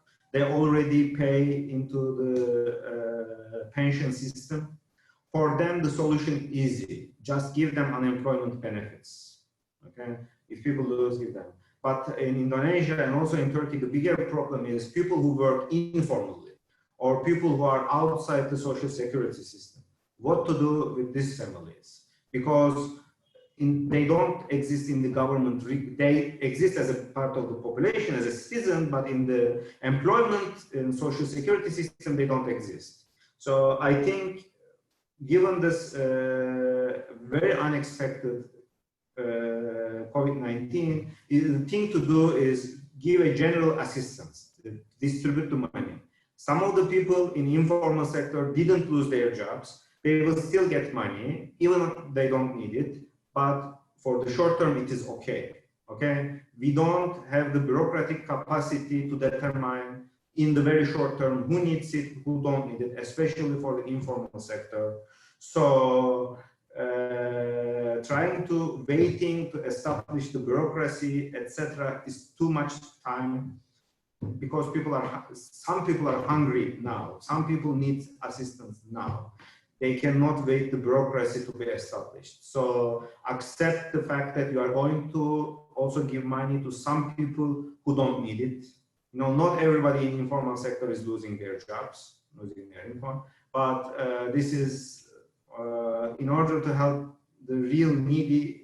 Sometimes you have to accept that there will be some waste, especially in short term. And this is a real emergency, 1 in 100 years problem. So you can do some, you should act fast. That's my idea. Okay, these are my answers. I hope they help.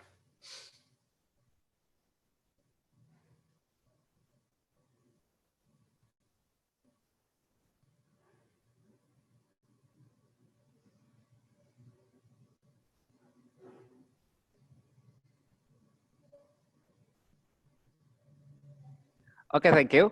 This is the end of the first session. Now we up to the second session. Direct questions from participant to the speaker.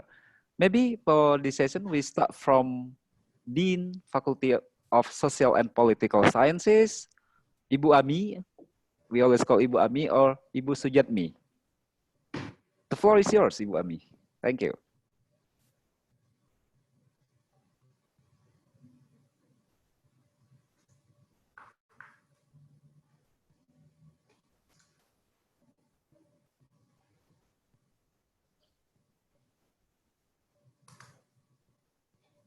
Bu Ami.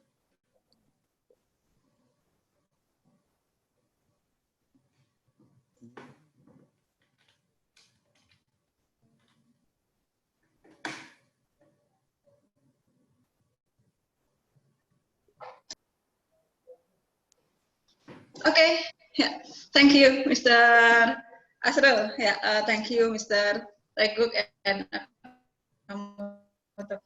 okay, maybe I ask to in Indonesia, please help me as moderator, Mr. Asrul.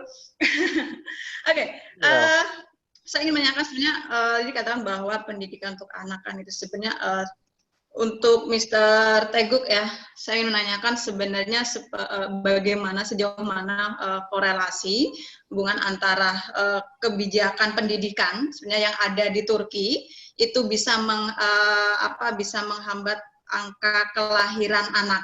Kalau tadi dilihat bahwa ya dengan melibatkan perempuan di publik gitu kan, itu salah satu cara untuk bisa menekan angka kelahiran. Nah, lalu apakah komitmen atau kebijakan yang pemerintah Turki lakukan kan itu untuk menekan angka kelahiran dan meningkatkan kualitas pendidikan di Turki? In itu, please help me, Asrul, okay. Mr. Asrul. Okay, thank you. Thank you, Bu Ami. This question is addressed for Professor Hasan Teguc. Ibu Ami asking about the correlations of educational policy in Turkey. Related to education, women, fertility. Is it right, Ibu Ami? Yeah, in Turkey. Okay, thank you. Okay, so we have evidence, like some very good quality studies that shows that education actually reduces the fertility in Turkey. And I already showed you the general trends. And the general trend is both of them are declining. Excuse me, education is increasing and the fertility is declining. Sorry. But that does not mean that there's causation. You know, it doesn't mean that the education necessarily causes the fertility decline. But we have some more better statistical studies that shows the relationship. And the reasoning is the following. In Turkey, very few women have children out of marriage, okay? Almost all the children are born within a marriage. And in Turkey also, it is very rare for women to marry before the end of education, before the end of the school. So the fertility window for a woman is at most 15 to 40, okay? You increase the education. So now in Turkey, it's since 2012, high school graduation, 12 years is mandatory. So, you know, the education for everybody finishes earliest 18. And almost 40% of people continue to university. So at 40 more years. So, and the median age for marriage in Turkey is now increasing. It increased to 25 for women. Men, it's almost 30. And 25 years old, so first 10 years gone, no babies. So, you know, it's very mechanical.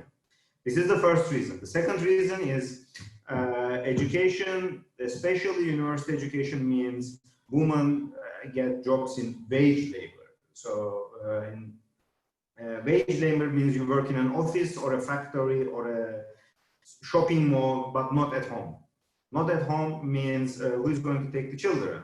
Take care of children, and education increases female labor, female work outside home, which means a further pressure. It's already, you lost the first 10 years, I mean, the no babies.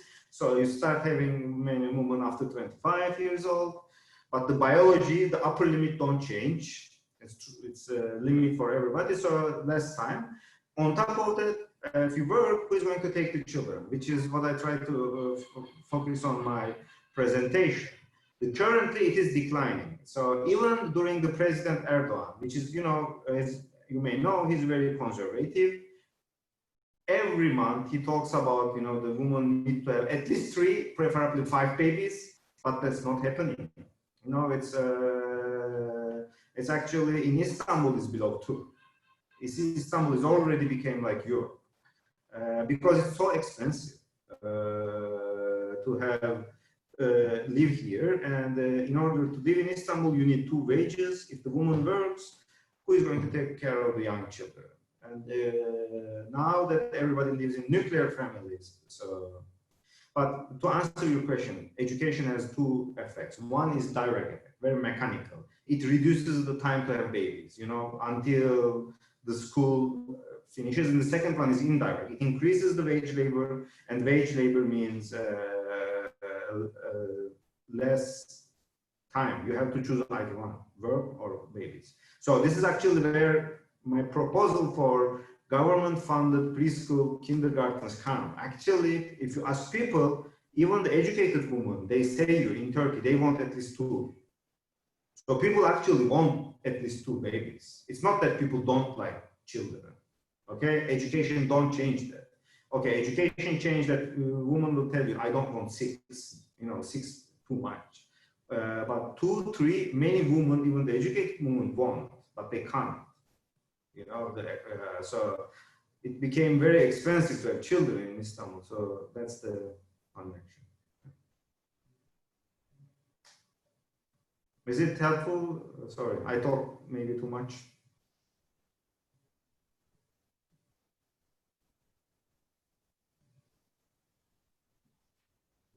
Oke, Bu Ami. Bisa di ini ya, pahami. Oke, Sir. Iwami said yes. Great question. Great answer.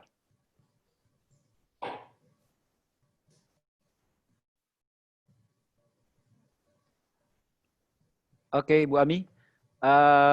Now the second question from Mia Ramadhani. Now we call Mia Ramadhani. Mia Ramadhani, our participant.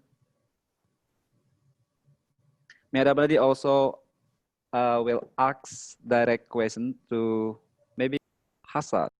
Mia Ramadhani.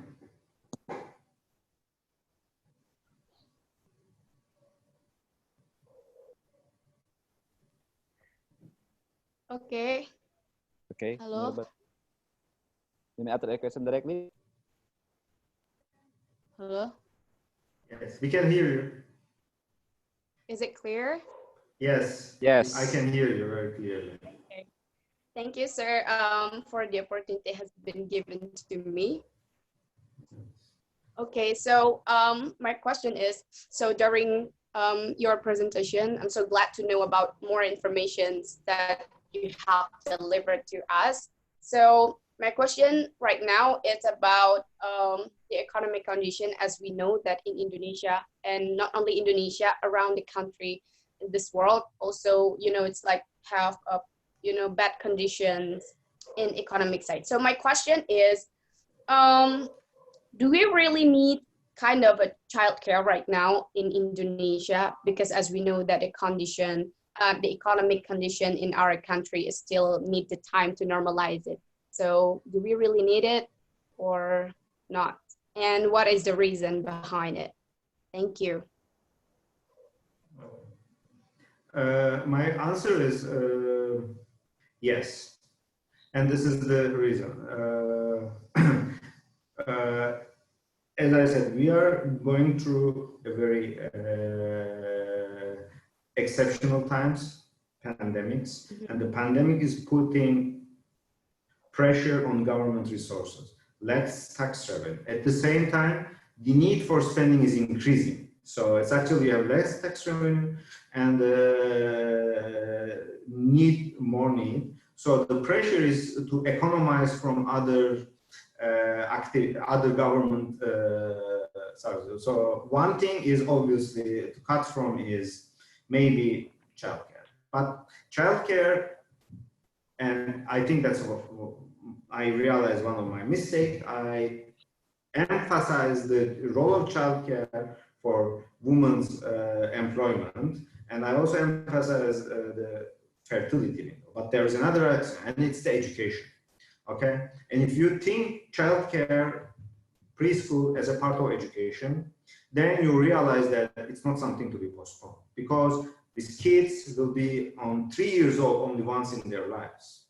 And why do we should think childcare as a part of education is the following. In the old times, when most people lived in villages, you know, the big families, 6, 7 children, and all of them are playing together in the fields, they learn how to socialize, okay? But now we live in nuclear families with 1 or 2 children in cities, and the children, most of the time, they socialize with their parents or their grandparents, not with anybody in their own age group. They don't learn basic skills like sharing.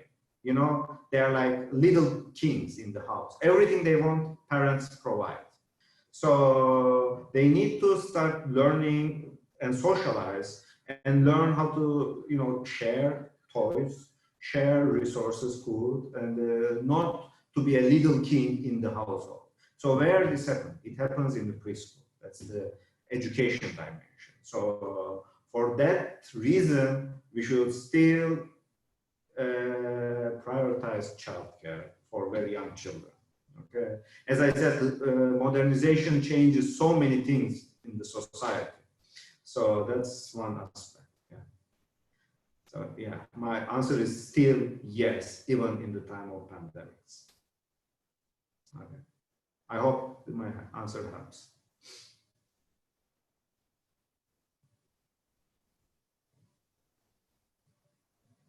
Thank you for the response, the answer, Professor Hasan Teguh.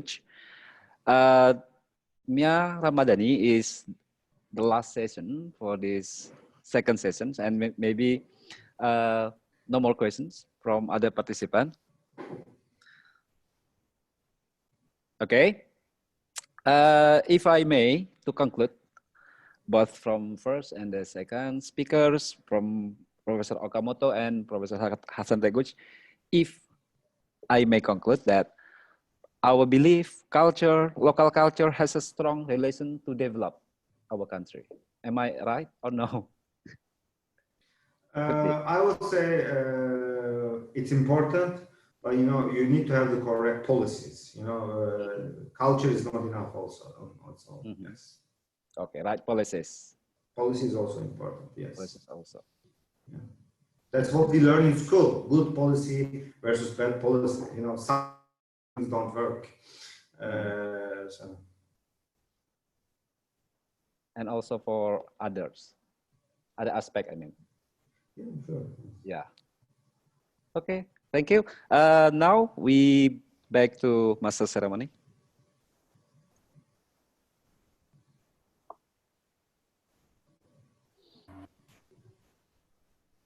Thank you for Mr. Asrul Munazar for moderating the classes today. The next agenda is the closing speech from Dr. Dana Anggraini. For Dr. Dana Anggraini, and yours. Okay, thank you. Good afternoon, ladies and gentlemen of the Organization Committee of the International Class on Asian Community, Faculty of Social and Political Sciences, Bangka Belitung University. We thank you for your presence in this online seminar series. Thank you to the two great speakers, Professor Teguh Hasan from Kadir Has University, Turkey, Professor Okamoto Masaki from Kyoto University, Japan, and moderator Asrul Munazar MA from Bangka Belitung University, and to all participants. We hope that this series seminar of International Class on Asian Community that takes place online can provide information and be useful.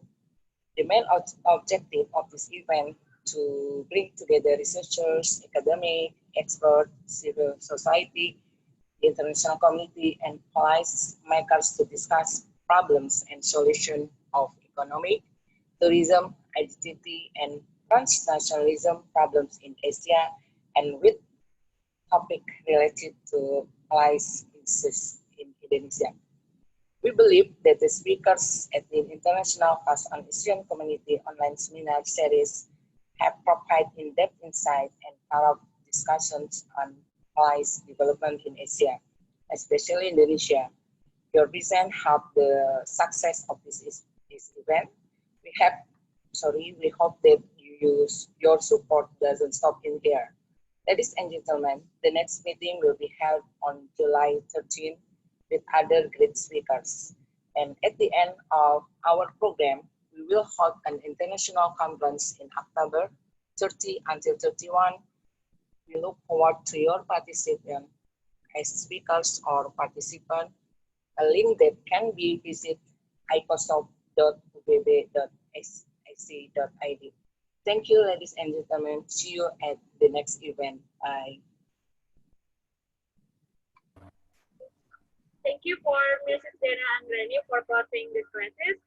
Thank you for the two amazing lecturers, Professor Teguh Hasan and Professor Okamoto Masaki. And don't forget for joining the next meeting on Monday, 13 July 2020 by lecturers from the Indonesian Academy of Sciences, Mr. Yudi Latif in P.hD, and Dr. Dwi Haryadi and Dr. Dwi Haryadi from Faculty of Law in the University of Bangka Belitung. And thank you for all of the participants who already attended at this practice. See you next week. Goodbye and wassalamualaikum warahmatullahi wabarakatuh. Waalaikumsalam warahmatullahi wabarakatuh. Arigato, Okamoto Sensei. Thank you. Arigato gozaimasu. Thank you for inviting me. Arigato. Thank you very much. Thank you. Thank you. Makasih. Makasih. Udah keluar ya?